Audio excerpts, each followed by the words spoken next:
और सर्दी का एंजॉय कर रहे होंगे, बहुत बढ़िया। देखिए बेटा, पिछले बहुत लंबे समय से हम लोग आप लोगों के साथ जुड़े हुए हैं और लगातार आप लोगों के लिए क्लास लेके आ रहे हैं। मैं मानता हूं कि लगभग हम जून से आप लोगों के साथ हैं, अल्टरनेट हम लोग आप लोगों के साथ आ रहे हैं और आज दिसंबर का अंतिम दिन है, यानी इस साल का अंतिम दिन। और ये साल का अंतिम दिन हम लोगों के लिए एक बहुत विशेष उपलब्धि लेके आ रहा है। आज हम लोग अपने इस चैनल से आप लोगों को ये दिलासा दे रहे हैं, ठीक है, पूरी एंटायर टीम, वो पूरी एंटायर टीम आप लोगों को दिलासा दे रही है कि अगले कुछ महीनों के अंदर अंदर हम कुछ ऐसा करने वाले हैं आप लोगों के लिए जो आज तक किसी ने नहीं किया। ठीक, ऐसा विश्वास दिला रहे हैं कि जो भी यहाँ पर कराया जाएगा वो आपके बोर्ड एग्जाम तक, जो भी 10वीं और 12वीं के बच्चे हैं उनके बोर्ड एग्जाम तक 100% आप लोगों को वो सारा मिलेगा। ठीक, और अगर ये विश्वास आप लोग करते हैं हम लोगों पर, तो मैं निश्चित रूप से आप लोगों को कह रहा हूं कि 100% आप लोग हम पर जो विश्वास करेंगे, हम उस विश्वास पर पूरी तरह से खरा उतरेंगे आप लोगों को। ठीक, चलिए, साल का अंत है, अंतिम दिन है। पूरा साल हमने क्या किया मैटर नहीं करेगा। आज जो हम करेंगे और आज बना के जो हम अगले कुछ महीनों तक आगे लेके जाएंगे, उस काम को, वो टारगेट पूरा का पूरा हमारा बोर्ड में दिखाई दे जाएगा। ठीक है, तो चलिए हम आगे बढ़ते हैं और उस आगे बढ़ते हुए क्लास में आप टाइटल देखते हैं, लगातार आप देख ही रहे हैं, महासंग्राम क्लास चल रही है, 2025-26 बोर्ड एग्जाम है, क्लास 10th का है। ठीक है, मैं योगेश अग्निहोत्री सभी बच्चों का स्वागत करता हूं। हाथ जोड़ के निवेदन है कि आप सभी बच्चे आ जाइए और सभी बच्चे मैक्सिमम से मैक्सिमम इस वीडियो को शेयर कीजिए और हमारे चैनल को ज्यादा से ज्यादा प्रमोट कीजिए। बेटा, आज साल का अंत है, मैं आपसे अपील कर रहा हूं कि अगले दिन, जो कल का दिन है, कुछ ऐसी खुशखबरी मिल जाए, और अगर हमें वो खुशखबरी मिलती है ना बेटा, तो मैं गारंटी दे रहा हूं आप लोगों को, पूरी मैं खुद का आप लोगों के साथ वायदा कर रहा हूं पूरी टीम के साथ, कि अगला दिन जो 2026 का होगा वो एक विशेष तरह से आप लोगों के साथ सेलिब्रेट किया जाएगा। ठीक है बेटा, चलिए आगे बढ़ते हैं। इस सीरीज को हम लोग आगे करेंगे। इस सीरीज को जब आगे बढ़ाएंगे तो टोटल आपको शेड्यूल आपको पता ही चल गया है। हिंदी आपको लगातार 10 से 11 बजे पूरा का पूरा दिन चल रही है। प्रवीण सर है जो कोई बेस्ट टीचर है, ठीक है, अपने आप में एक बेस्ट है और 15 से 20 साल का अनुभव इनको है। साइंस खुद ये पढ़ा रहे हैं, ठीक है, और आपका जो है सोशल स्टडीज चूंकि मैं अभी पढ़ा रहा हूँ देखो आपको, और मैथमेटिक्स मैं ही पढ़ा रहा हूँ आप लोगों को, और कॉमर्स दीपक सर पढ़ा रहे हैं। पिछले लगभग 10 से 12 साल का इनको बहुत गहन अनुभव है इस फील्ड का, और एक से एक टीचर आप लोगों को मिलेगा यहाँ पर, एक से एक टीचर। ठीक है, और इंग्लिश में आपको पढ़ाऊंगा खुद, आपका संडे के दिन 1:30 बजे से 2:30 बजे तक आप लोगों के लिए रहेगी। चलिए बेटा, हम एसएसटी शुरू कर रहे हैं, और एसएसटी शुरू कर रहे हैं तो एसएसटी में हम लोगों ने सिविक्स को उठाया हुआ है, और सिविक्स को हम लोग जो कर रहे हैं उसका सेकंड चैप्टर है आपका फेडरलिज्म। क्या है बेटा? फेडरलिज्म। और फेडरलिज्म को हम क्या कहते हैं बेटा? संघवाद। तो थोड़ा सा इस कॉन्सेप्ट को आप लोग समझने की कोशिश करेंगे, संघवाद किसे कहते हैं। ठीक है, क्लियर? तो जानेंगे आगे। चलिए देखिए बेटा, सबसे पहले हम लोग डिस्कस करेंगे meaning of the federalism. Federalism होता क्या है बेटा? देखिए बेटा, मैं पहले आपको पढ़ के बताऊंगा, धैर्य रखिएगा और आप लगातार आगे से ज्यादा क्लास को शेयर कीजिए और मैक्सिमम से मैक्सिमम कॉन्सेप्ट को समझने की कोशिश कीजिएगा। ठीक है बेटा, ज्यादा से ज्यादा बच्चा आ जाइए, मैक्सिमम से मैक्सिमम बच्चा जुड़ जाइए और अपने एग्जाम को एंजॉय कीजिए। ठीक है, अपने इस पीपीटी को, इस चैनल के माध्यम से इस कॉन्सेप्ट को एंजॉय कीजिए। क्या कहा है इसने? संघवाद का अर्थ क्या होता है? Meaning of the federalism. Federalism actually में है क्या, पहले समझने की कोशिश कीजिएगा। Federalism is a system of government in which power is divided between the central authority and the various constituent units of the country. मतलब संघवाद है क्या बेटा? देखो बेटा, फेडरलिज्म क्या होता है? ये एक गवर्नमेंट का एक पार्ट होता है। ठीक है, गवर्नमेंट का क्या होता है?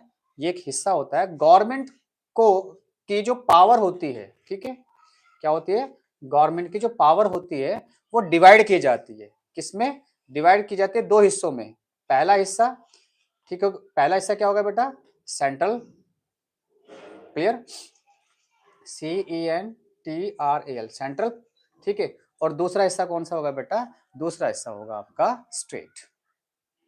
क्लियर। यानी हम ये कह सकते हैं कि संघवाद में आपकी जो पावर होती है गवर्नमेंट की, वो डिवाइड कर दी जाती है दो हिस्सों में, एक सेंटर के पास होती है और एक राज्य के पास होती है। जैसे हम अपने भारत की बात कर लेते हैं, तो भारत की बात करेंगे तो भारत बेटा, हमारा जो भारत है, टोटल 28 स्टेट इसमें है, ठीक है, क्लियर, और 7 यूनियन टेरिटरीज है, ठीक, 7 यूनियन टेरिटरीज है, ठीक है। तो अब क्या है बेटा, इन 28 राज्यों में एक स्टेट है दिल्ली, ठीक है। दिल्ली की अपनी एक सरकार है जिसको हम कहते हैं सेंट्रल गवर्नमेंट। क्या कहते हैं?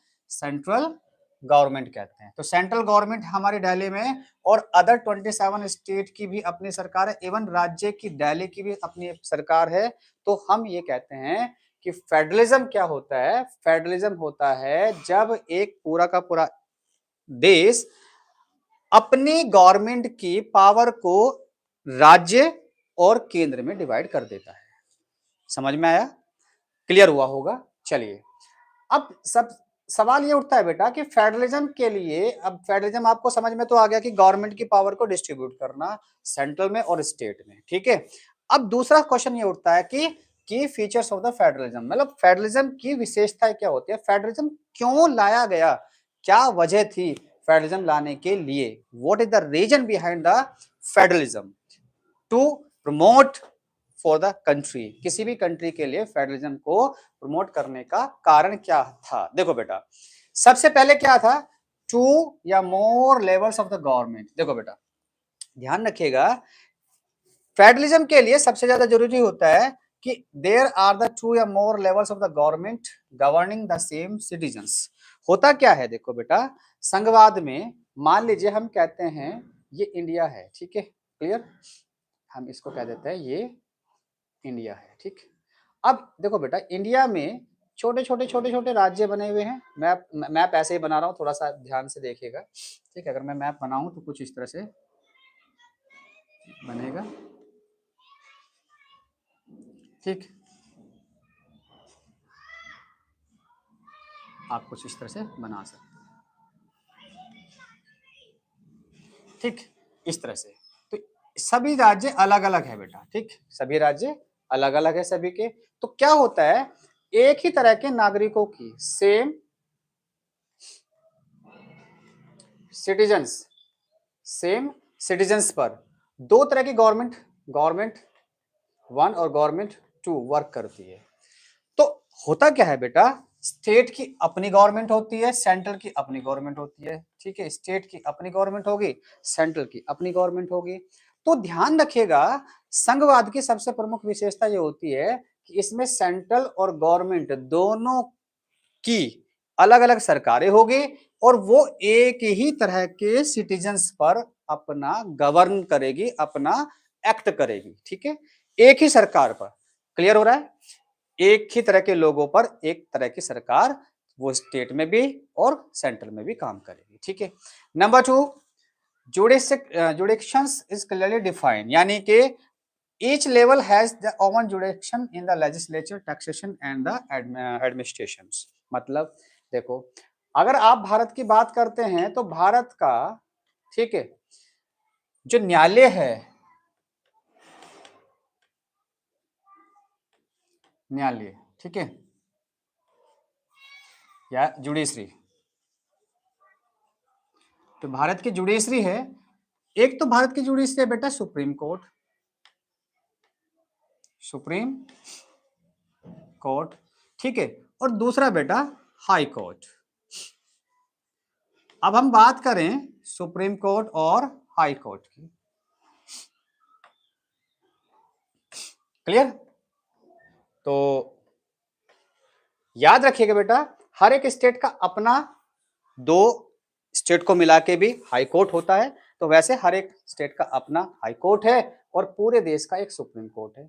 तो हर एक राज्य के लिए अपना अपना जुरिडिक्शन क्लियरली डिफाइन होता है, यानी उनके प्रत्येक अधिकार स्पष्ट होते हैं, हर एक राज्य का अपना अपना अधिकार क्लियर होता है, ठीक है। याद रखिएगा, प्रत्येक स्तर के सरकार के लिए अधिकार स्पष्ट रूप से तय होते हैं। ठीक, अब जैसे कि मान लीजिए मैं जुडिक्शन की बात कर लेता हूं, यानी कि उनके अधिकार। अब क्या कह सकते हैं, सरकार का अधिकार जो भी जुडिक्शंस होगी, ठीक है, वो बिल्कुल तय होगी। यानी अगर सेंट्रल गवर्नमेंट है तो सेंट्रल गवर्नमेंट के अपने अपने राइट्स होंगे, अपने राइट्स होंगे, काम करने का तरीका उनका अपना होगा। और स्टेट गवर्नमेंट है तो स्टेट गवर्नमेंट के अपने राइट्स होंगे, ठीक है, उसके अपने अधिकार होंगे। तो ये बिल्कुल क्लियर होता है फेडरलिज्म में कि हर एक स्टेट के अंदर, किसी भी देश के अंदर फेडरलिज्म जब आता है तो उनका जुडिक्शन बिल्कुल डिफाइन होता है। क्लियर है बेटा? सभी बच्चे जल्दी से जल्दी आ जाइए, मैक्सिमम से मैक्सिमम जुड़ जाइए। और जो भी अगर आपकी चीजें समझ में नहीं आ रही तो आप बेटा कमेंट करके मुझे बता सकते हैं।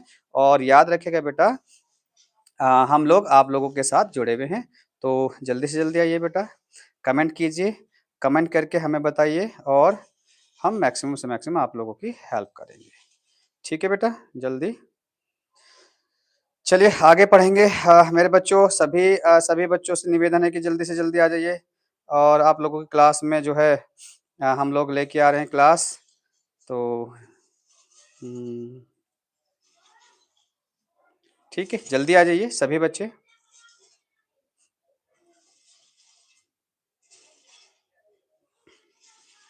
जल्दी आइए, मैं थोड़ा सा बच्चों पे कमेंट भेज दूं और लाइव क्लास मैं आप लोगों को भेज देता हूं।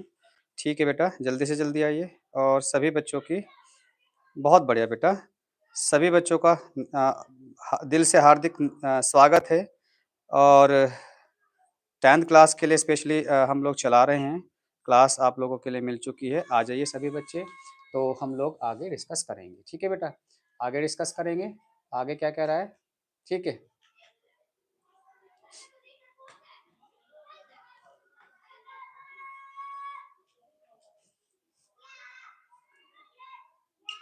चलिए आगे बढ़ते हैं। एक फेडरलिज्म की दूसरी विशेषता हमने पढ़ी हमने कि इसका जो एक अपना 2 या 2 से अधिक लेवल ऑफ गवर्नमेंट होता है, मोर देन 2 लेवल ऑफ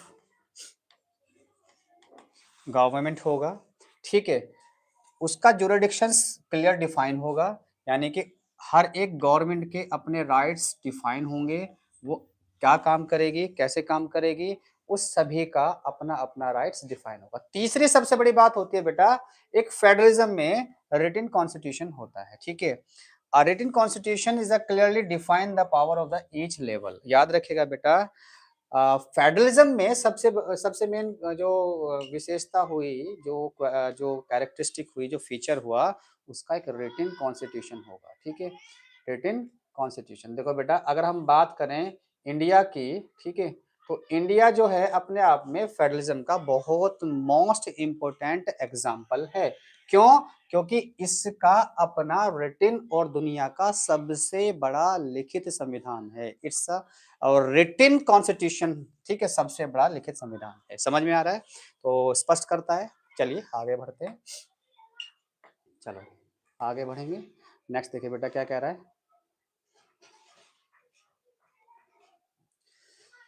उसके बाद सुप्रीमेसी ऑफ द कॉन्स्टिट्यूशन। ठीक है, याद रखिएगा बेटा, सुप्रीमेसी ऑफ द कॉन्स्टिट्यूशन यानी फेडरलिज्म की सबसे बड़ी विशेषता जो आई बन निकल के number 4, supremacy of the constitution. यानी किसी भी फेडरलिज्म में बेटा, ठीक है, फेडरलिज्म में सबसे बड़ा पार्ट क्या होता है, कॉन्स्टिट्यूशन सुप्रीम होगा। कॉन्स्टिट्यूशन, कॉन्स्टिट्यूशन क्या होगा बेटा, ये सुप्रीम होगा। याद रखिएगा, सुप्रीम पावर होगा। यानी अगर उस देश के अंदर कोई भी नियम और कानून चलेंगे तो वो किससे चलेंगे, वो चलेंगे आपके कॉन्स्टिट्यूशन से। किससे चलेंगे, संविधान से। जैसे हमारे देश के अंदर देखिएगा बेटा, भारत के अंदर भारत का संविधान लिखित संविधान है, और जितने भी रूल और रेगुलेशन बन के आते हैं भारत के संविधान के थ्रू संसद से निकल के आते हैं, और संसद इसको बनाती है और कॉन्स्टिट्यूशन उसको डिफाइन करता है।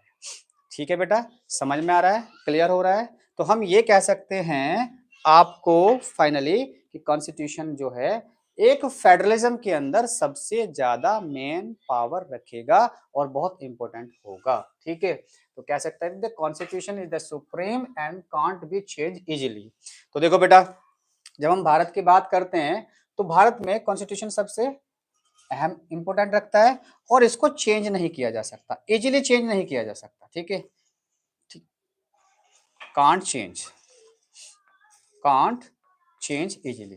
क्यों? देखो बेटा, भारत भारत के कुछ स्टेट, ठीक है, जब इसकी राइट्स की बात करते हैं तो इनके अपने अपने राइट्स होते हैं, अलग अलग राज्य के अपने अपने अधिकार होंगे, अपने अपनी कॉन्स्टिट्यूशनल वैल्यूज होगी। तो उनके राइट्स को चेंज करने के लिए हमें संसद में 3 तरह से इसमें स्पेशल प्रोविजन देने पड़ते हैं। आसान नहीं है फेडरलिज्म के अंदर कॉन्स्टिट्यूशन को चेंज करना। उसके लिए आपका जर्नल, ठीक है, जर्नल क्या कहते हैं इसको, बहुमत होता है। ठीक है, सामान्य बहुमत से हम कह देते हैं उसको। क्लियर? तो दूसरा आपका 2/3, दो तिहाई बहुमत से भी करते हैं। ठीक है, तो एक स्पेशल प्रोविजन होता है। इतना आसान नहीं होता किसी भी देश के अंदर अगर फेडरलिज्म है उसके कॉन्स्टिट्यूशन को चेंज करना। ठीक है, इसमें राज्यों से भी पूछा जाता है और इवन आपकी सेंटर से भी पूछा जाता है। उसके बाद बेटा ध्यान रखिएगा, इंडिपेंडेंस जुडिशरी होती है इसकी। Courts have the power in interrupt the constitution and the resolve the dispute. कई बार क्या होता है बेटा कि हमारी पार्लियामेंट है, ठीक है, पार्लियामेंट। अब पार्लियामेंट में हमने, ठीक है बेटा, कोई रूल्स इंप्लीमेंट कराया, यानी रूल मेकिंग हुई।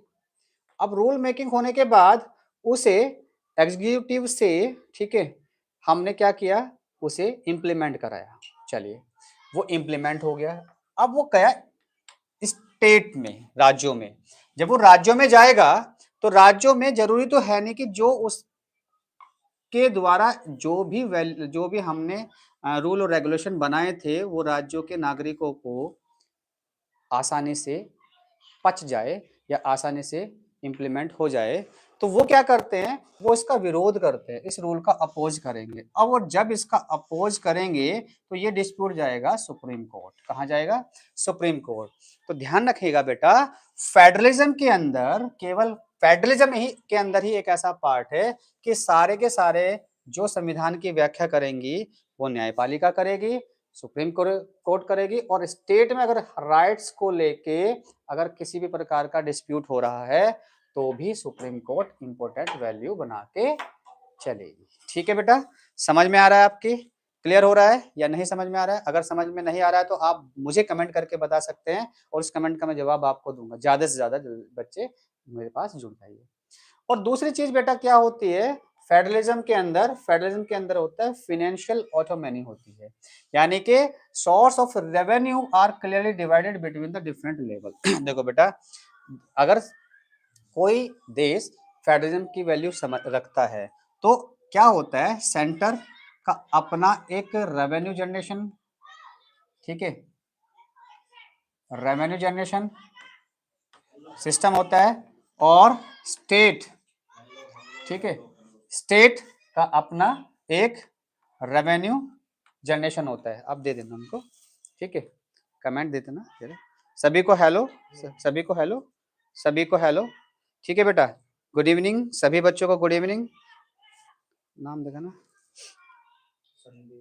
संदीप जी आपको गुड इवनिंग, ठीक है, गगन जी आपको गुड इवनिंग,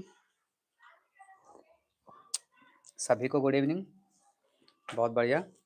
चलिए, तो बेटा हम ये बात कर रहे हैं कि जो स्टेट है उसका रेवेन्यू जनरेशन का राइट अलग होगा और जो सेंटर है उसका रेवेन्यू जनरेशन का राइट्स अलग होगा।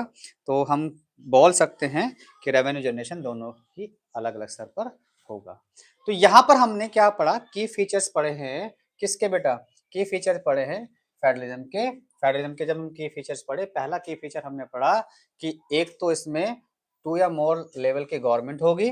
दूसरा हमने क्या पढ़ा उसमें, दूसरा हमने पढ़ा जुडिक्शंस जो है क्लियरली डिफाइन होगी, ठीक है, जुडिक्शन क्लियरली डिफाइन होगी, उसका रिटन कॉन्स्टिट्यूशन होगा अपना, ठीक है बेटा। उसके बाद सुप्रीमेसी ऑफ द कॉन्स्टिट्यूशन होगा, इंडिपेंडेंस जुडिशरी होगी, फाइनेंशियल ऑटोनॉमी होगी। तो अगर आपसे ये पूछा जाएगा तो आप फाइनली इसका आंसर दे सकते हैं, ठीक है बेटा, समझ में आ रहा होगा। चलिए वेरी गुड, आगे बढ़ते हैं। Next, how many types of federalism. अब यहाँ पर एक क्वेश्चन ये पूछ लेगा आपसे कि how many types of federalism, federalism कितने टाइप्स के होते हैं। तो टाइप्स, ठीक है, ऑफ फेडरलिज्म। तो देखो बेटा, फेडरलिज्म के दो टाइप्स हैं, एक तो होता है कमिंग टुगेदर फेडरलिज्म, अब ये क्या है इस पर भी बात करेंगे हम लोग, ठीक है। दूसरा आता है होल्डिंग टुगेदर फेडरलिज्म। देखो बेटा, कमिंग टुगेदर फेडरलिज्म क्या होता है, independent states comes together to form the large federation, ठीक है। इंडिपेंडेंट स्टेट क्या होते हैं, वो आते हैं और आके अपने आप को एक साथ मिलाकर एक बड़ा संघ बना लेते हैं, ठीक है। यानी जैसे हम एक एग्जांपल लेते हैं अमेरिका का, ठीक है, we will discuss about the America. तो अमेरिकन गवर्नमेंट में क्या है बेटा, अमेरिका में भी फेडरलिज्म है, ठीक है, लेकिन कैसा फेडरलिज्म है बेटा, अमेरिका में है कमिंग टुगेदर फेडरलिज्म, ठीक है। कैसे, यानी वहां पे क्या होता है, जितने भी स्टेट है अमेरिका के, उन सभी स्टेट ने क्या किया, एक एग्रीमेंट किया आपस में, ये इंडिपेंडेंट है अपने आप में अलग अलग, लेकिन इन्होंने एक एग्रीमेंट किया कि हम सब मिलकर एक साथ रहेंगे, लेकिन हमारे राइट्स अपने अलग अलग होंगे, हम अपने राइट्स पर अपना काम करेंगे, लेकिन अगर कभी भी कोई दिक्कत होती है तो हम साथ खड़े होंगे। तो कमिंग टुगेदर का बहुत बड़ा एग्जांपल जो होगा वो होगा अमेरिका, ऑस्ट्रेलिया और स्विट्जरलैंड, ठीक है बेटा, ये ऑब्जेक्टिव में आ सकता है। इसके बाद दूसरा है होल्डिंग टुगेदर फेडरलिज्म। तो होल्डिंग टुगेदर फेडरेशन का होता है large country divides power between the centre and the state. अब इसमें क्या होता है, बहुत बड़ी पावर क्या होती है, ठीक है। बेटा ये फर्स्ट क्लास नहीं है, मैं आपको बताऊं, क्या नाम आपका, हार्विच एच रिच, बहुत बढ़िया बेटा, ये फर्स्ट क्लास नहीं है, ये सेकंड क्लास है, इससे पहले 2 क्लास आपकी आ चुकी है, आप क्लास देख सकते हैं।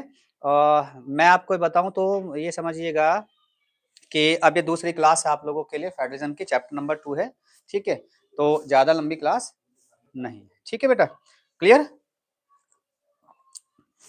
चलिए टाइम टेबल मैं आपको दिखा दूंगा आपको अभी थोड़ी देर में, ठीक है। अब इसने कहा टाइप्स ऑफ द फेडरलिज्म, तो पहला टाइप्स ऑफ फेडरलिज्म क्या है कि कमिंग टुगेदर फेडरलिज्म, वो तो हमने पढ़ लिया।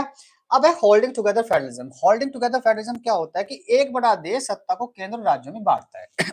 अब देखिए, इसका बहुत बड़ा एग्जाम्पल है भारत, है क्या, देखिए बेटा, 1946 में जब भारत आजाद हुआ तो भारत के सामने एक सबसे बड़ी समस्या यही बन रही थी कि भारत की सरकार को चलाए कैसे, क्योंकि अलग अलग राज्य, अलग अलग रियासतें एक साथ होके आने को तैयार नहीं थी, ठीक है बेटा, एक साथ रियासतें बिल्कुल भी आने के लिए तैयार नहीं थी।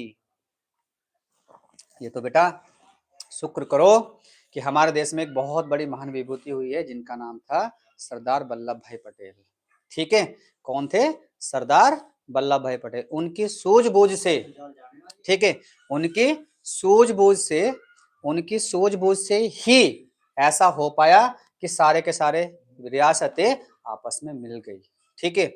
और शुक्रगुजार हमेशा रहना चाहिए सरदार वल्लभ भाई पटेल जी का, जो हमारे देश को एक लौह पुरुष के रूप में एकीकृत करके चले गए, ठीक है। क्यों, क्योंकि इतना बड़ा देश, सारे इतने बड़े देश के अंदर सारी रियासतें, 576 रियासतें आपस में मिलने को तैयार नहीं है, लेकिन अगर कुछ रियासतें आपस में मिलने को तैयार नहीं है तो उनको एक साथ लाने का जो वैल्यू बनी है वो आपके पास क्या है, संघवाद ही है। और संघवाद में सबसे बड़ा इंपॉर्टेंट क्या बना कि एक देश सारे के सारे केंद्र और राज्य सरकारों को आपस में जोड़ेगा पहले, और जोड़कर फिर उनमें अलग अलग उनके अकॉर्डिंग, उनकी जो जरूरतें हैं, उनके जो राइट्स हैं, उनकी तरह सब क्या करेगा, उनको बांट देगा, उनकी अकॉर्डिंग उनके राइट्स को बांट देगा। तो भारत में भी ऐसा ही हुआ। भारत में भी क्या हुआ, एक पूरा का पूरा देश है, थोड़ा समझिए, ठीक। चलिए देखिए, ठीक है,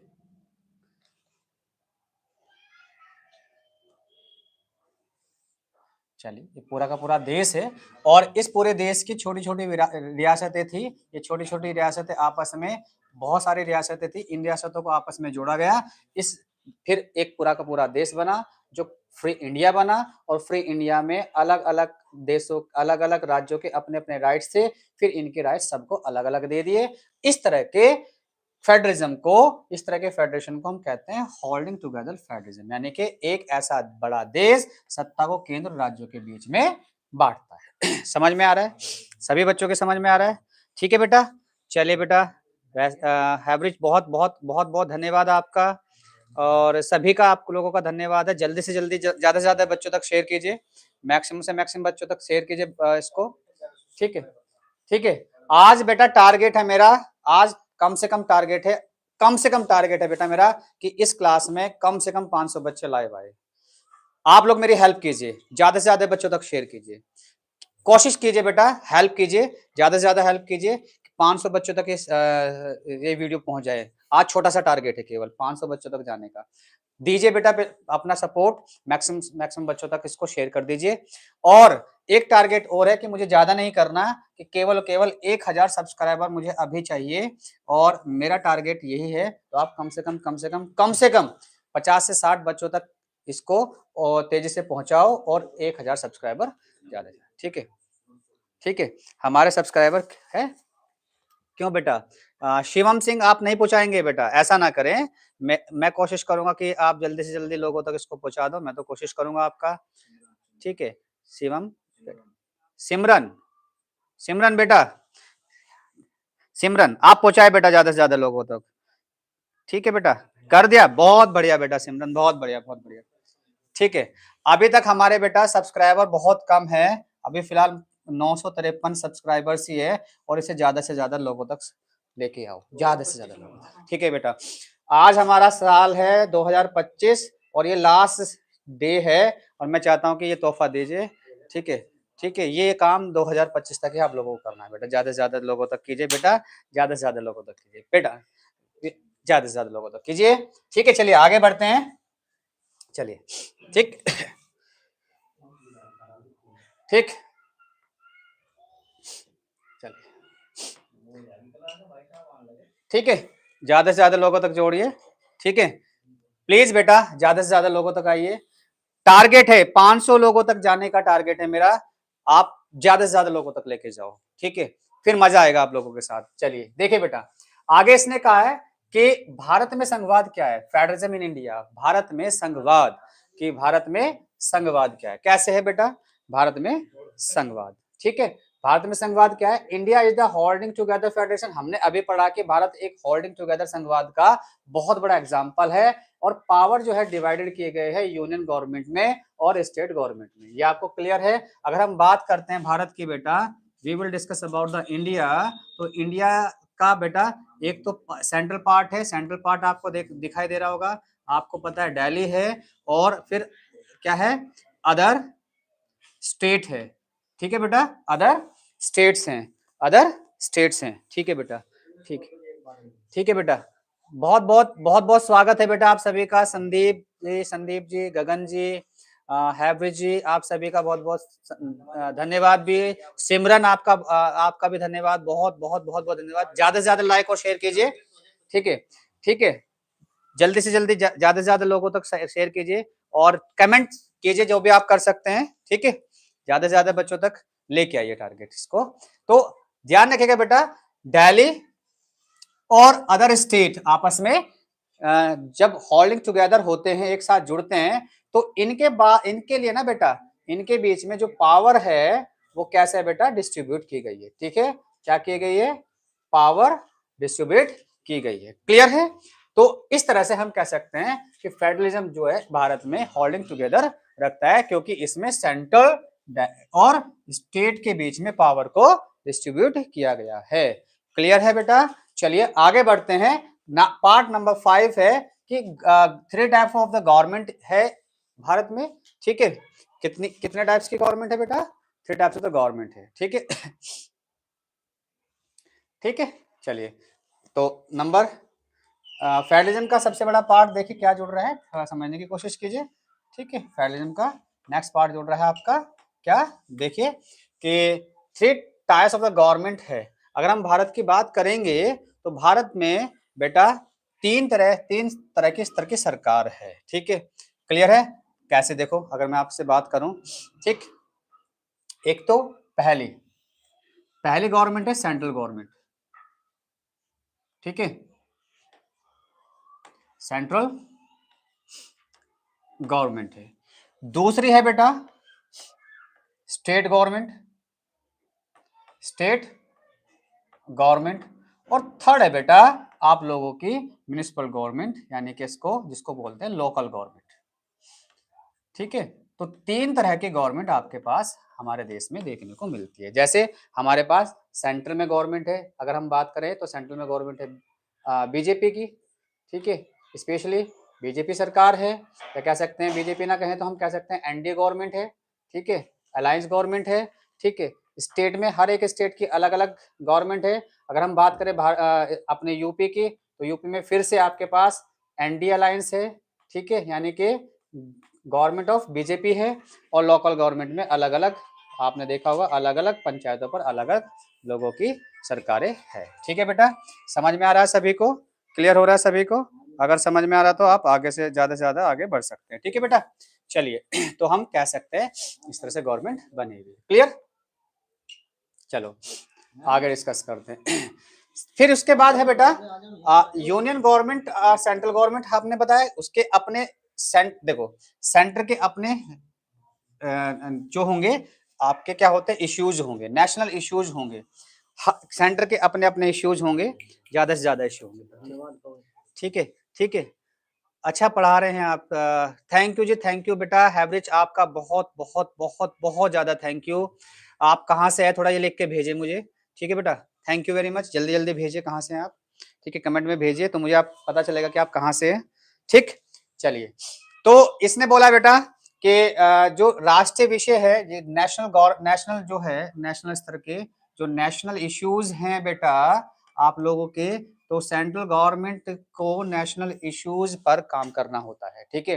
जैसे देखो आपके पास नेशनल इश्यूज कौन कौन से हो सकते हैं, जैसे ट्रांसपोर्ट के आपके हो सकते हैं, आपके रिवर्स के आपके हो सकते हैं थोड़ा, ठीक है, आपके रेल से संबंधित आपके हो सकते हैं, परिवहन जो है उनसे संबंधित हो सकते हैं। तो हम ये कह सकते हैं कि जो स्टेट गवर्नमेंट के ज्यादा सेंट्रल गवर्नमेंट के इश्यूज होंगे वो राष्ट्रीय विषय के संबंधित, जैसे हम कह सकते हैं कि किसी दूसरे देश से हमें आपको ट्रीटी करनी है, संधि करनी है, ठीक है, किसी भी देश से, तो बेटा यानी ट्रीटी का हक भी किसको होगा? सेंट्रल गवर्नमेंट को होगा, ठीक है। तो ट्रीटी का हक भी सेंट्रल गवर्नमेंट को होगा, ठीक है। तो जितने भी है हमारे पास, तो सारे के सारे राइट सेंट्रल गवर्नमेंट को हो गए, सेंट्रल के जितने भी होंगे, ठीक है। नेक्स्ट है आपके पास state government. State government deals with state level of issues, तो राज्य स्तर के सभी विषयों को कौन करेगा? स्टेट गवर्नमेंट करेगा, ठीक है बेटा। स्टेट गवर्नमेंट किसको करेगा? Deals with state level issues. Clear है? समझ में आया? उसके बाद ठीक है, स्टेट गवर्नमेंट से संबंधित जितने भी होंगे वो सारे के सारे स्टेट गवर्नमेंट के इश्यूज को आपका स्टेट गवर्नमेंट करेगा, ठीक है। इसके बाद होता है बेटा लोकल गवर्नमेंट, यानी कि गांवों से संबंधित जितने भी, पंचायत से संबंधित जितने भी वो होंगे, ठीक है, गांव से संबंधित होंगे, पंचायत से संबंधित होंगे, या फिर आपके नगर पालिका से संबंधित होंगे, वो सारे के सारे इश्यूज को कौन डील करेगा? वो करेगा लोकल गवर्नमेंट। यानी कि हम कह सकते हैं कि फेडरलिज्म में गवर्नमेंट 3 तरह से बट गई, पहली सेंट्रल गवर्नमेंट, दूसरी स्टेट गवर्नमेंट, और तीसरी लोकल गवर्नमेंट। क्लियर हो रहा है? समझ में आ रहा है? समझ में आ रहा है तो आप कमेंट में लिख के मुझे ज्यादा भेज सकते हैं, ठीक है बेटा। चलिए आगे बढ़ते हैं।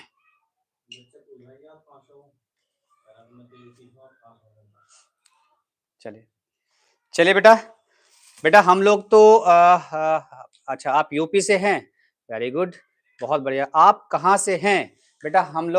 हम भी यूपी से हैं, लेकिन यूपी के बहुत खूबसूरत शहर मुजफ्फरनगर से हैं, और मुजफ्फरनगर चूंकि गुड़ के लिए फेमस है, और मैं आपको बताऊं तो यूपी का ये जो खूबसूरत मुजफ्फरनगर शहर है, ये अपने आप में इतना खूबसूरत है कि जब आप कभी यहाँ घूमने के लिए आए तो आप डेफिनेटली बहुत सारी चीजें यहाँ पर देखने को भी मिलेगी। ठीक है बेटा, तो हम यूपी में मुजफ्फरनगर से है। आप भी बताएं आप कहाँ से है। ज्यादा से ज्यादा बच्चों तक शेयर कीजिए वीडियो। चलिए आगे बढ़ते हैं बेटा। ठीक है, आगे बढ़ते हैं। इसके बाद बेटा क्या है, अब फेडरलिज्म में क्या होता है बेटा, फेडरलिज्म में जो पावर ऑफ डिवीजन होती है बेटा, डिस्ट्रीब्यूशन ऑफ द पावर, वो कैसे होती है बेटा, ध्यान रखिएगा। जो आपका पावर ऑफ डिवीजन होता है फेडरलिज्म में, ठीक है, पावर ऑफ, ठीक है, power of division, clear, power of division. अगर पावर ऑफ डिवीजन हो तो बेटा याद रखिए, शक्तियों का विभाजन जो होगा हमारे पास, इसको 7 शेड्यूल में रखा गया है, यानी 7 शेड्यूल 7वीं अनुसूची में रखा गया है। और 7वीं अनुसूची को 3 हिस्सों में बांटा गया है। पहला तो है यूनियन लिस्ट, कौन सी है बेटा, यूनियन लिस्ट। दूसरी क्या है बेटा, स्टेट लिस्ट। दूसरी क्या है, स्टेट लिस्ट। और तीसरी क्या है बेटा, कॉन्करेंट लिस्ट। ठीक है, कॉन्करेंट लिस्ट, ठीक है, कॉन्करेंट लिस्ट। ठीक है बेटा, कॉन्करेंट लिस्ट, क्लियर है बेटा, कॉन्करेंट लिस्ट। आप समझने की कोशिश कीजिए। तो बेटा यूनियन जो लिस्ट है आपकी, यूनियन जो लिस्ट है, यूनियन लिस्ट के अंदर आपको केंद्र से संबंधित यानी सेंटर से जितने भी हमारे काम होंगे, जितने भी सेंटर से संबंधित डिफेंस है आपकी, फॉरेन अफेयर्स है आपके, उन सभी चीजों में क्या होगा बेटा, उन सभी चीजों का सेंट्रल गवर्नमेंट क्या क्या करेगी, यूनियन लिस्ट में आपका पूरा का पूरा शेड्यूल विभाजन कर देगी। ठीक है, आपका बहुत बहुत स्वागत है बेटा बाराबंकी से। बाराबंकी अपने आप में एक बहुत खूबसूरत शहर है, और कभी मौका मिलेगा हम लोगों को तो बेटा हम जरूर आएंगे। अपने दोस्तों तक ज्यादा से ज्यादा शेयर कीजिए बेटा। ब्रिज, आपका बहुत बहुत स्वागत है बाराबंकी से। मुझे बहुत अच्छा लग रहा है कि हम सब एक ही यूपी के, एक स्टेट के लोग आपस में एक साथ जुड़ते भी जा रहे हैं। थैंक यू, बहुत बहुत थैंक यू। अपने दोस्तों तक मेरी वीडियो को पहुंचाए। आज टारगेट हमारा है कम से कम 500 लोगों तक पहुंचना लाइव में। अगर मेरे आप हेल्प कर सकते हैं तो आप लोगों का बहुत बहुत बहुत बहुत बहुत ज्यादा हाथ जोड़ के आभार होगा बच्चों। ज्यादा से ज्यादा बच्चों तक इसको शेयर कीजिए। ठीक है, कोशिश करो कि इसी साल इसको 1000 सब्सक्राइबर की लिस्ट में पहुंचा दे। ठीक है बेटा, तो हम ये कहते हैं कि शक्तियों का विभाजन जो होगा वो 3 तरह से होगा यूनियन लिस्ट पर। और यूनियन लिस्ट अपने आप में क्या होगा बेटा, जो नेशनल इंपोर्टेंट के पार्ट होंगे, राष्ट्रीय स्तर के जो पार्ट होंगे, वो सारे के सारे राष्ट्रीय स्तर के पास, जैसे कि रक्षा हो गया, विदेश होगी, नीति होगी, उन सब पर क्या करेगा बेटा, काम करेगा। क्लियर है बेटा, सबको समझ में आ रहा है। उसके बाद जो फेडरलिज्म में दूसरा सेक्शन बचेगा, जो 7 शेड्यूल बटेगा, वो स्टेट, ठीक है, स्टेट लिस्ट में स्टेट लिस्ट में आ जाएगा। स्टेट लिस्ट में क्या होगा बेटा, स्टेट लिस्ट में जो भी सब्जेक्ट आएंगे तो state list, state the important like the police and agriculture, police and agriculture. तो राज्य के महत्व के जितने भी विषय होंगे, जैसे पुलिस का और एग्रीकल्चर का जो भी काम होगा, वो स्टेट के थ्रू स्टेट लिस्ट में आ जाएगा। ठीक है बेटा, उसके बाद कुछ ऐसी चीजें बचती हैं जिनमें यूनियन लिस्ट और स्टेट लिस्ट दोनों मिलकर एक साथ काम करती है। ठीक है, कई बार कुछ चीजों पर डिस्प्यूट हो जाता है, जैसे आपका रिवर्स मैटर हो जाए।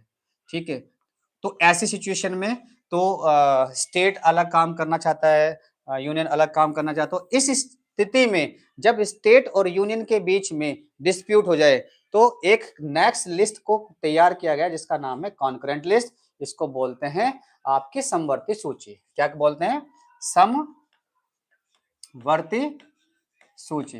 तो समवर्ती सूची के अंदर बेटा जो भी सब्जेक्ट आएंगे, जैसे एजुकेशन है, फॉरेस्ट है, इन सब का मैक्सिमम से मैक्सिमम दोनों मिलकर काम करते हैं। सेंट्रल गवर्नमेंट भी और स्टेट गवर्नमेंट भी दोनों मिलकर काम करेंगे। ठीक है बेटा, क्लियर हो रहा है सभी को, सभी बच्चों को। चलिए बेटा, ज्यादा से ज्यादा बच्चे आ जाइए, आइए जल्दी से जल्दी। और जब ज्यादा से ज्यादा बच्चे आएंगे तो मुझे बहुत अच्छा लगेगा बेटा। ठीक है, चलिए, क्या है बेटा, चलो आपका बहुत बहुत स्वागत है। चलिए हैवरेज, ओके सर, हम पूरी कोशिश करेंगे, अपने तरफ से शेयर करेंगे। बहुत बढ़िया हैवरेज, बहुत बढ़िया। और ज्यादा से ज्यादा आपका बहुत बहुत धन्यवाद, दिल से धन्यवाद आपका। ठीक है, चलिए आगे बढ़िए। और अपने दोस्तों को लेके आइए। 10th क्लास के लिए हम लोग स्पेशली ये काम कर रहे हैं। मैं आप लोगों के साथ कमेंट के साथ साथ जुड़ा हुआ हूँ, ज्यादा से ज्यादा कमेंट कीजिए। क्लास का आपको शेड्यूल आपको पता ही चल गया है। चलिए आगे बढ़ते हैं बेटा। नेक्स्ट देखिए बेटा क्या कह रहा है, देखिए अब ये कहना चाह रहा है कि how federalism practice in India, Bharat में संघवाद कैसे काम करता है या कैसे लागू किया गया। ठीक है, भारत में संघवाद कैसे लागू किया गया। बेटा एक ध्यान रखिएगा, भारत में संघवाद की अगर बात करें तो बेटा देखो, अगर हम इंडिया की बात करते हैं तो India is wide country. Bharat एक क्या है, एक विशाल देश है, बहुत बड़ा विशाल देश है। और जब 1947 में भारत को अंग्रेजों के द्वारा आजादी मिली थी और आजाद करने के बाद इसको छोड़कर वो गए थे, तो यहाँ पर सबसे बड़ी चुनौती तो ये थी कि भारत में जितनी भी आपकी क्या कहते हैं तो उसको, हमारे पास भारत में जितनी भी आपकी क्या थी रियासतें थी, वे रियासतें आपस में मिलना नहीं चाह रही थी। तो एक तो सबसे बड़ा काम करना था उनको आपस में मिलाना। ठीक, दूसरा जब इनको मिला दिया गया, ठीक है, तो ये बहुत बड़ा काम सरदार वल्लभ भाई पटेल के द्वारा किया गया। लेकिन एक सबसे बड़ी चुनौती क्या आ गई बेटा, ठीक है, सबसे ज्यादा बेटा क्या हुआ, एक दूसरी सबसे बड़ी बात क्या हुई कि अब दूसरी सबसे बड़ी बात हुई भाषा की, लैंग्वेज इश्यू बहुत ज्यादा बनने लगा। तो बेटा लैंग्वेज इश्यू जब बना, तो लैंग्वेज इश्यू जब बना था तो 1953 में 1935 में, मैं आपको थोड़ा सा एक स्टोरी शेयर करूंगा यहाँ पर। 1953 में क्या हुआ था, भारत का एक पहला राज्य बना था जो भाषा के आधार पर गठित हुआ फाइनली बाद में जाके, ठीक है, वो था हैदराबाद।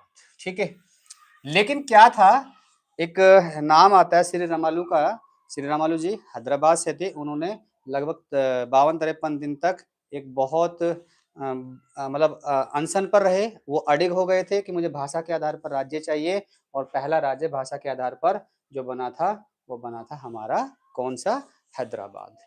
तो फेडरलिज्म में भारत को एक तो लिंग्विस्टिक स्टेट है, ठीक है, कि जितने भी राज्य है state were form the basis of language, यानी कि भाषा के आधार पर इनको बनाया गया। ठीक है बेटा, भाषा के आधार पर इनको बनाया गया। ठीक है, आप देख सकते हैं हिंदी भाषी राज्यों में अगर बात है तो हरियाणा अलग स्टेट है, ठीक है, हरियाणा की अलग भाषा है, उत्तर प्रदेश की अलग है, बिहार की अलग है, ठीक है, आपकी दक्षिण में चले जाएंगे तो हैदराबाद की अलग है। तो इन सभी स्टेट की अलग अलग भाषाएं हैं।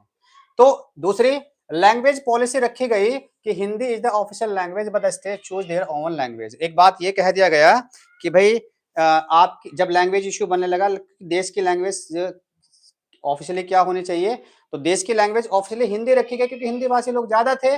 लेकिन राज्यों को भी अधिकार दे दिया गया कि वो अपनी भाषा को ऑफिशियली चुन सकता है, वो अपने अकॉर्डिंग अपनी भाषा को चुनकर अपने ऑफिस के काम कर सकता है। ठीक है, ये बना उसमें। तीसरा क्या हुआ बेटा, सेंटर सेंटर स्टेट रिलेशन बनाए गए कि more powers given the state to over the time. कई बार क्या होता है बेटा, जैसे सेंटर को पावर दे दी गई, ठीक है, और स्टेट को पावर दे दी गई, सेंटर की पावर अलग स्टेट की पावर अलग, लेकिन कई बार क्या होता है स्टेट के राइट्स ज्यादा महत्व हो जाते हैं।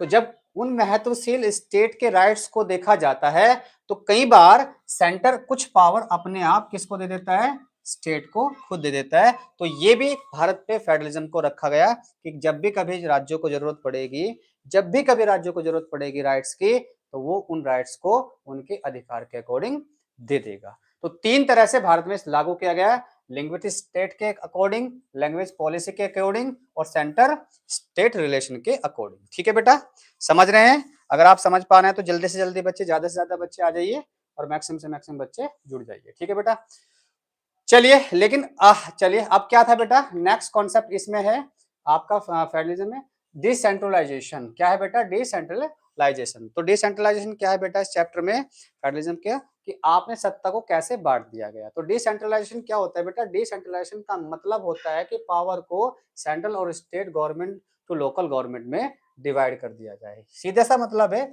एक सेंटर पार्ट होगा, ठीक है, और छोटे छोटे राज्य होंगे, ठीक है, छोटे छोटे राज्य होंगे और छोटे छोटे राज्यों में छोटे छोटे विलेज होंगे, नगर पालिकाएं होगी।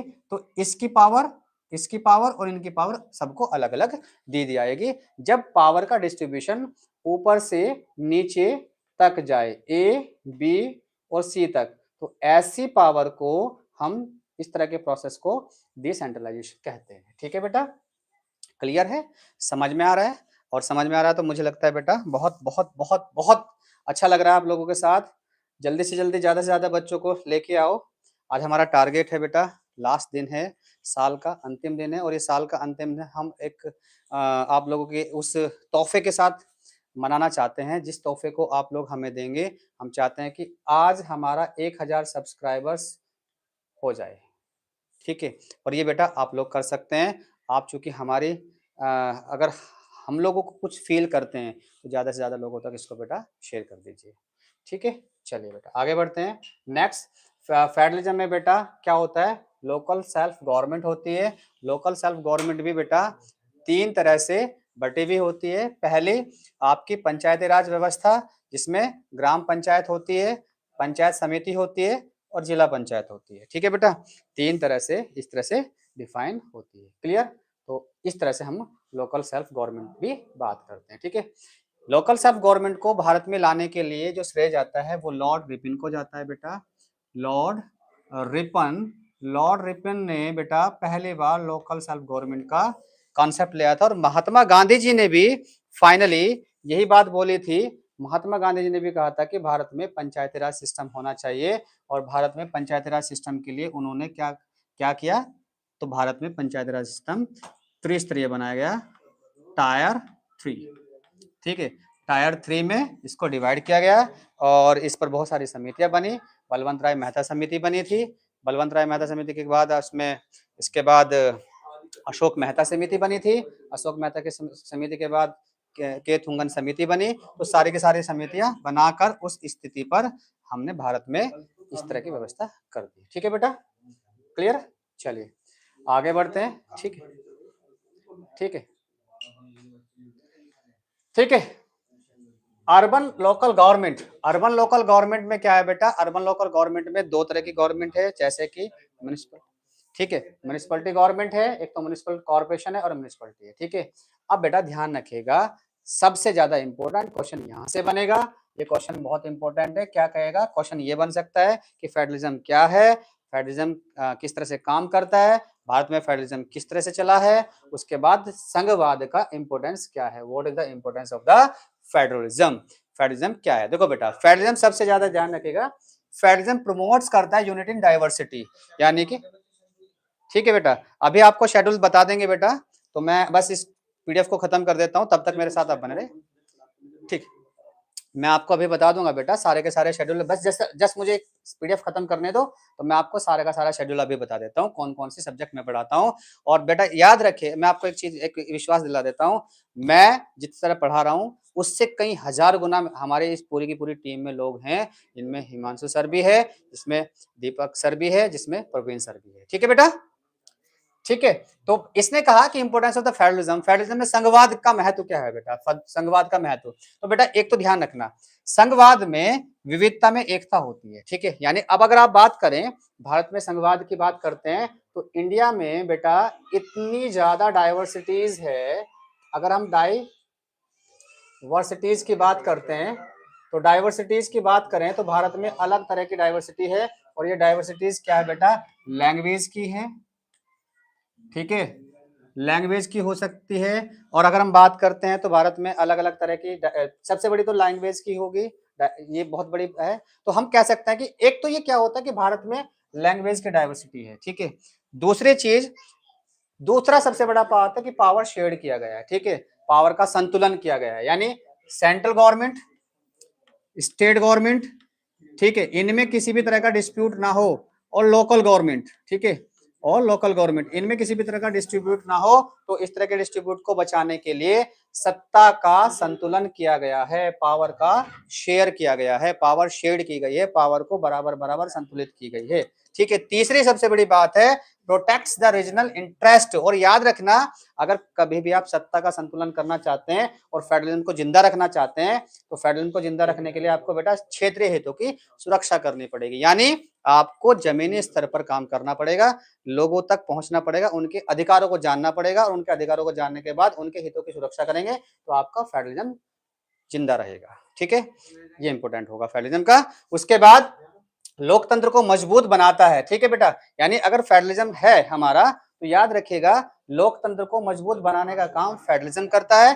क्यों? क्योंकि लोकतंत्र में क्या होता है, सत्ता जो है जनता के पास होती है, और जनता जो है चुनकर अपनी सरकार बनाती है, और सरकार के द्वारा बने जो जनता द्वारा चुने हुए प्रतिनिधि होते हैं वो हम पर राज करते हैं। और फेडरलिज्म में सबसे इंपॉर्टेंट पार्ट लोकतंत्र को मजबूत बनाना होता है। ठीक है बेटा, समझ में आ रहा है सभी के? बहुत बढ़िया, जल्दी से जल्दी आप और ज्यादा से ज्यादा जुड़ जाइए। अरे वाह, बहुत बढ़िया। मैं आपको बता दूंगा बेटा कौन कौन से सब्जेक्ट पढ़ाता हूँ। मैं मैथमेटिक्स भी पढ़ाता हूँ, मैं इंग्लिश भी पढ़ाता हूँ। ठीक है, तुरंत बाद आपको मैं सिलेबस बता दूंगा। और अभी 10वीं के लगभग लगभग सभी सब्जेक्ट हम लोग आपको बताएंगे बेटा अभी थोड़ी देर बाद। ठीक है बेटा, चलिए आगे बढ़ते हैं। चलिए, ठीक है, अगला पार्ट है बेटा, ये पार्ट है कि कंक्लूजन क्या है, थोड़ा समझने की कोशिश कीजिए हमने अभी तक क्या पढ़ा बेटा। देखो कंक्लूजन क्या है, कंक्लूजन ये है कि federalism is the essential for the vast and diverse country in the India and ensure the unity while the respecting diversity. Bharat में विशाल और विविधतापूर्ण देश होने के लिए संघवाद आवश्यक है। और क्यों? क्योंकि ये इसकी विविधता को बनाए रखता है, क्योंकि इसकी विविधता को बनाए रखता है। ठीक है, अब देखो बेटा क्या, थोड़ा समझने की कोशिश कीजिए क्या कहना चाह रहा हूं मैं आपसे। संघवाद की बात कर रहा हूं मैं आपसे, लेकिन उससे पहले मैं थोड़ी सी बात करूंगा बेटा आपसे। देखिए बेटा, हम लोगों को पिछले लगभग 10 से 15 से 20 साल का अनुभव है एज ए टीचर। ठीक है, पिछले 20 साल 15 सालों का हमने अनुभव लिया, ऑफलाइन लिया, हम लोग ऑनलाइन आए। लेकिन ऑनलाइन आने के पीछे कारण पता क्या है हमारा? ऑनलाइन आने के पीछे का रीजन केवल इतना है कि हम इस देश में, ठीक है, चाहे वो सीबीएसई बोर्ड का बच्चा हो, चाहे यूपी बोर्ड का, ठीक है, यूपी बोर्ड चाहे हिंदी मीडियम का हो चाहे इंग्लिश मीडियम का हो, हम चाहते हैं कि इस बार 2026 में 10th क्लास और 12th क्लास का टॉपर्स इस प्लेटफॉर्म से निकले। ठीक है, ठीक है, तो हम दोनों ही तरीके से होगा। ठीक है, क्लियर? चाहे वो किसी भी पार्ट का हो, किसी भी तरह से हो, हम लोग कोशिश करेंगे हर तरह के बच्चे से जुड़ेंगे और कोशिश करेंगे। अब हमारे साथ बने बेटा, हमारा सहयोग कीजिए, और हम कोशिश करते हैं इस प्लेटफॉर्म से एक इंडिया का टॉपर्स दे, चाहे वो यूपी से हो चाहे वो किसी भी बोर्ड से हो। ठीक है बेटा, तो बात करते हैं कंक्लूजन का, कि इसने बोला है कि फेडरलिज्म जो है बेटा एक एसेंशियल पार्ट है, क्योंकि फेडरलिज्म ही होगा तो हमारा देश जो है वो बहुत सारी विविधताओं को समेटे हुए है, एक साथ आ जाएगा। और दूसरी चीज, इतने बड़े विशाल देश की जो जनसंख्या है उनके राइट्स भी बने रहेंगे। ठीक है बेटा, चलिए आगे बढ़ते हैं। ठीक है बेटा, अब तक मैंने आपको क्या कराया बेटा, अब तक मैंने आपको कराया सारे के सारे क्वेश्चंस को।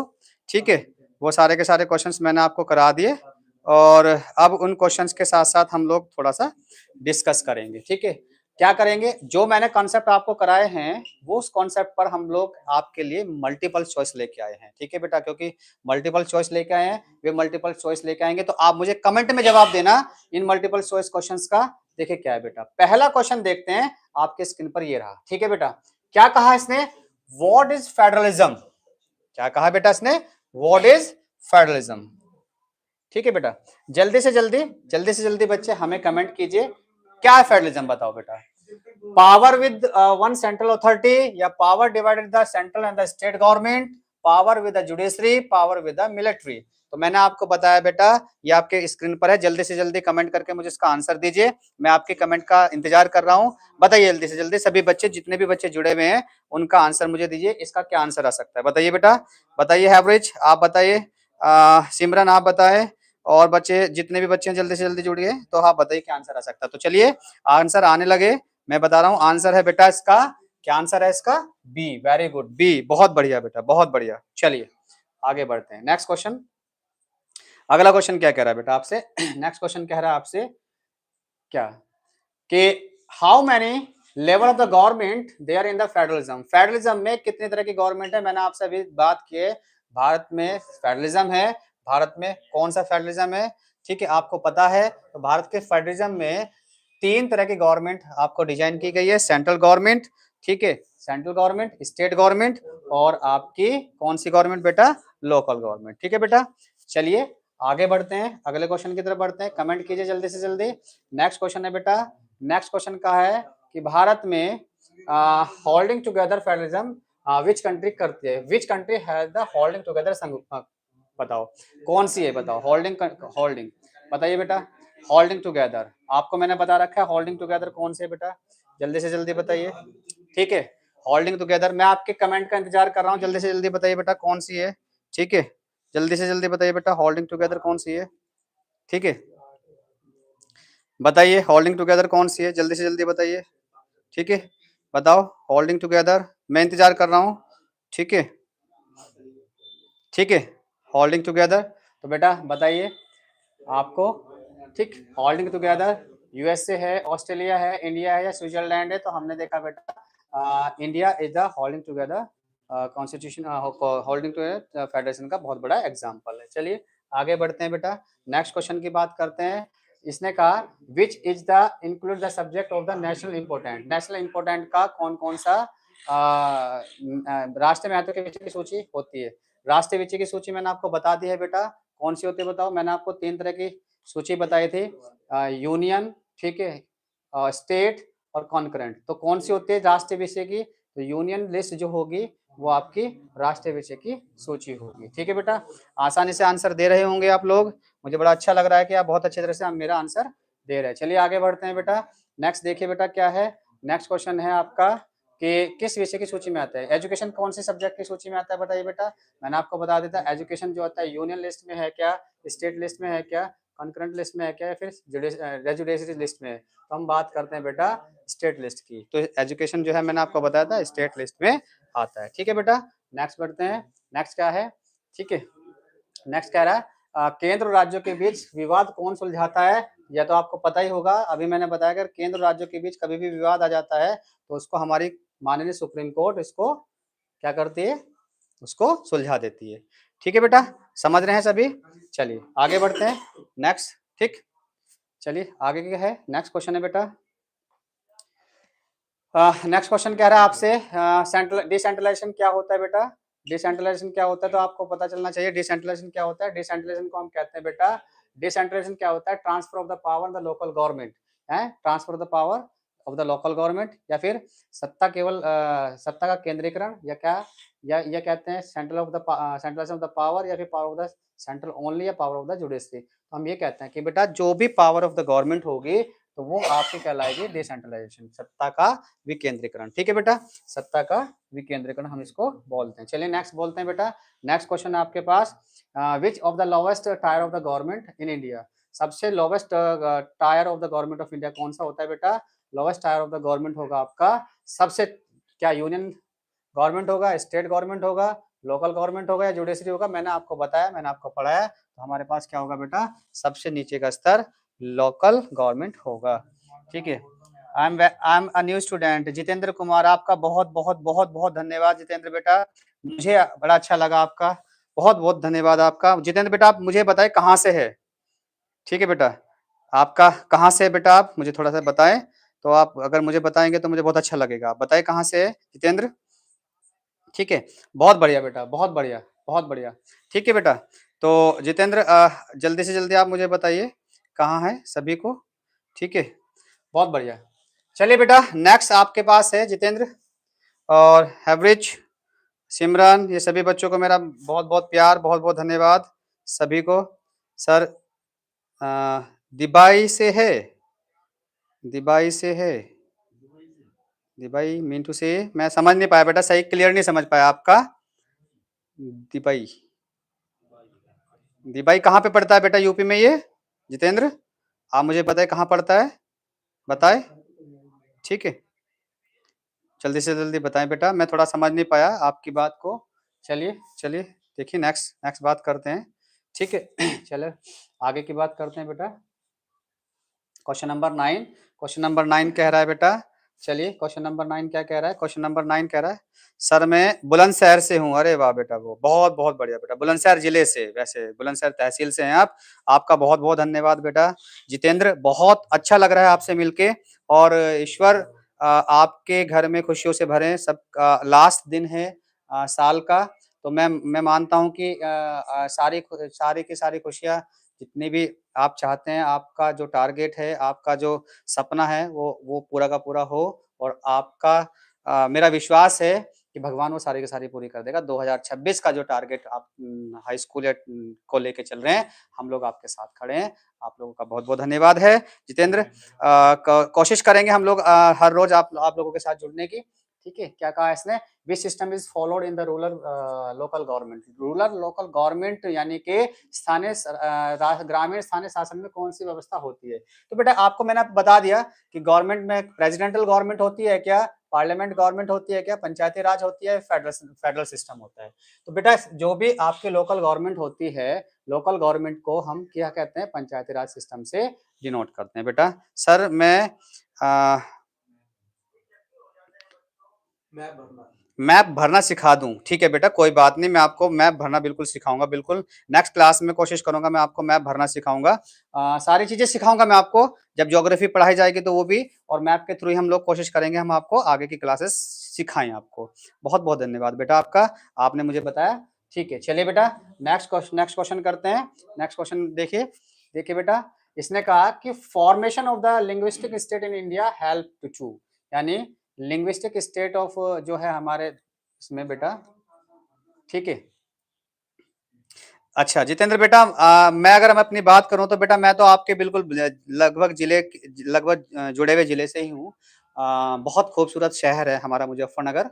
मुजफ्फरनगर से हूँ। आप कभी आए मुजफ्फरनगर, कई बार आप मुजफ्फरनगर आए भी होंगे, क्योंकि बुलंदशहर ज्यादा दूर नहीं है। तो मैं बिल्कुल आपके पास से ही हूँ। मैं लगभग मुजफ्फरनगर से हूँ। तो हमारा पूरा एंटायर टीम आप लोगों के साथ है, मुजफ्फरनगर से है। और कभी जब आए मुजफ्फरनगर तो आप हमारे सेंटर को विजिट कीजिए। हम ऑफलाइन ऑनलाइन दोनों तरह से डील करते हैं। ठीक है बेटा, चलिए आगे डिस्कस करते हैं। इसने बोला है बेटा क्वेश्चन नंबर 9 की बात करेंगे। क्वेश्चन नंबर 9 कह रहा है आपसे, देखो बेटा जितेंद्र मुझे इसका आंसर देना, which system is followed in the rural government. तो मैंने आपको ये आंसर दे दिया। क्वेश्चन नंबर 9 के बाद क्वेश्चन नंबर 10 की बात करते हैं। ठीक है, देखिए क्या है क्वेश्चन। हैवरिच आप भी मुझे आंसर दे, सिमरन आप भी मुझे आंसर दे, ठीक है, संदीप जी आप भी मुझे दे, गगन जी आप भी मुझे आंसर दें। सभी बच्चे ज्यादा से ज्यादा बच्चे आए और आंसर दीजिए क्या है इसने बोला है। ठीक है बेटा, इसने बोला है कि formation of the linguistic state in India help to, भाषाई राज्यों के गठन से क्या मदद मिलती है? क्या हमारी जो यूनिटी होती है वो वीक होती है?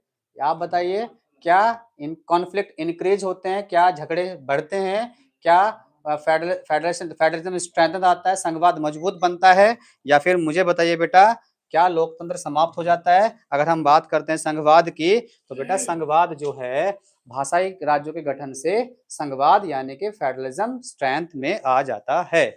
ठीक है बेटा, चलिए आगे बढ़ते हैं। अगला अगर हम बात करें तो ये लिस्ट आपकी पूरी खत्म हो जाती है। और आज जो है बेटा साल का अंतिम दिन है। आप देख रहे होंगे स्लाइड पे लिखा है अलविदा 2025। देखिए बेटा, अलविदा होना जरूरी इतना इम्पोर्टेंट नहीं है जितना उस वैल्यूज को पकड़ के रखना है जिस वैल्यूज में हम लोग जिए हैं। हमसे पिछले साल जो गलतियां हुई है, जितनी गलतियों में हम लोग रहे हैं, जिन गलतियों को हम लोगों ने किया है, कोशिश करें आज के दिन उस टारगेट को आप बनाएं, उन सबको भूलें। जितने लोगों से आपने, अगर किसी से आपका दिल दुखा, उन सभी को हाथ जोड़ के सब बच्चों से, सभी लोगों से उनको माफी मांगे। और फिर ठीक है, तो चलिए बेटा आगे अगर मैं बात करूं तो मैं अपना शेड्यूल बता देता हूं आपको। ठीक है, क्लियर? ठीक है, तो थैंक यू वेरी मच सभी का। वीडियो को लाइक कीजिए, शेयर कीजिए। और ठीक है, तो मैं आपको एक बार शेड्यूल बता देता हूँ बेटा। ठीक है, ठीक है, ठीक है, चलिए ठीक है।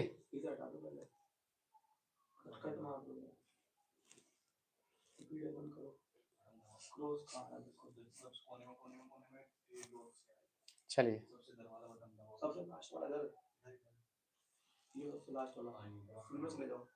ठीक है बेटा, चलिए मैं आपको शेड्यूल बता देता हूँ बेटा। ठीक है, चलो ठीक है। तो बेटा सभी को मैं एक बार स्लाइड बता देता हूँ, ये पूरी की पूरी शेड्यूल है, आप इसको देख लीजिएगा। ठीक है, आप इसको नोट कर लीजिएगा सभी बच्चे। ठीक है बेटा, very good Jitendra, very good. C है, सी है, अरे वाह वेरी गुड, बहुत अच्छा, बहुत बढ़िया, बहुत बढ़िया। आंसर आपका सी है। बेटा जितेंद्र मैं आपसे निवेदन करता हूँ कि आपके आसपास जितने भी दोस्त आपके हैं इस चैनल को सब्सक्राइब कराइए और चैनल को लाइक कराइए, शेयर कराइए। ये पूरा शेड्यूल रहेगा, इसमें हिंदी रहेगी आपकी 10 से 11 बजे, राइट टाइम आपकी हिंदी चल जाएगी। ठीक है बेटा, उसके बाद आपके पास, ठीक ठीक क्लियर, उसके बाद आपकी जो क्लास रहेगी 10 से 11 के बीच में प्रवीण सर लेंगे हिंदी, पूरा 7 के 7 दिन चलेगी। फिर से साइंस रहेगी प्रवीण सर के द्वारा 4 से 5, ऑल डेज रहेगी। सोशल स्टडीज मैं खुद लूंगा आपका, अभी जो 5:30 से 6:30 लिया है रेगुलर चलेगी आपकी। मैथमेटिक्स में खुद लूंगा आपका, इसी के तुरंत बाद आपकी क्लास चल जाएगी। और फिर दीपक सर जो कि कॉमर्स लेंगे, फिर से 7:30 से 8:30 बजे सारे के सारे दिन क्लासेस चलेगी। और फिर से मैं इंग्लिश लेके आऊंगा बेटा आपकी 1:30 से 2:30 बजे, केवल संडे के दिन। ठीक है बेटा, हम लोग आप लोगों के साथ ऐसे जुड़ते रहेंगे। आप सभी का इस प्लेटफॉर्म पर स्वागत है, सभी जुड़िए। Thank you very much. आप लोगों के साथ तुरंत अब अगली क्लास मैथमेटिक्स की होगी, आप बने रहिए हमारे चैनल के साथ।